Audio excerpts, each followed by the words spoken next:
তোমাকে যদি বলা হয় 7,200 উৎপাদকে মোট যুগ্ম উৎপাদকের সংখ্যা কতগুলো আছে, তোমাকে নির্ণয় করতে হবে। তুমি কি সহজে করতে পারবে? আশা করি পারবে না।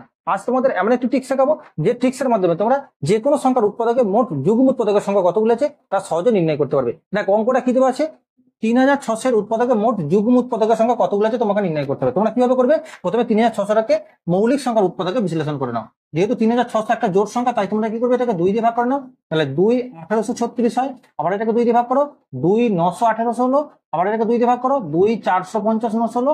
আবার এটাকে 2 দিয়ে ভাগ করো, 2 225 450 হলো। যেহেতু সে 5 আছে, তোমরা 5 দিয়ে ভাগ করে নাও। 5 4 20, 5 5 25। আবার এটাকে 5 দিয়ে ভাগ করো, 5 9 45, 3 3 9। যেহেতু তোমার মোট যুগ্ম উৎপাদকের সংখ্যা বের করতে বলেছে, তাই তোমরা কি করবে, এখানে একটা 2 তোমরা বাদ দিয়ে দেবে। তাহলে একটা 2 বাদ দিয়ে বাকি যে উৎপাদকগুলো আছে সেই উৎপাদকগুলোকে তোমরা ঘাতে প্রকাশ করো। দেখো 2 কটা আছে, একটা 2 3টে আছে, তাই তোমরা কি করবে, এটা 2 এর ঘাতে 3 লিখে নাও। 5 কটা আছে, একটা 2 আছে, তাই তোমরা 5 এর ঘাতে 2 লিখে নাও। 3 কটা আছে, একটা 2 আছে, তাই তোমরা 3 এর ঘাতে 2 লিখে নাও। এবার তোমাকে কি বের করতে বলেছে, মোট যুগ্ম উৎপাদকের সংখ্যা। তাই তুমি কি করে করবে না, মোট উৎপাদকের সংখ্যা নির্ণয় করার জন্য দেখো 2 এর ঘাতে কত আছে, 3 আছে, তাই কি করে তোমরা 3 এর সঙ্গে 1 যোগ করে নাও। এবার এটাকে গুণ চিহ্ন দাও। 5 এর ঘাতে কত ছিল, 2 ছিল, তার সঙ্গে কি করবে, 1 যোগ করে নাও। আবার একটা গুণ চিহ্ন দাও। 3 এর ঘাতে কত ছিল, 2 ছিল, তার সঙ্গে তোমরা 1 যোগ করে নাও। এবার এটা যোগ করলে কত আছে, 3 এর 1 4। আবার গুণ চিহ্ন দাও, 2 এর 1 3, 2 এর 1 3। এটা গুণ করলে কত আছে, 4 3 12, 12 3 36।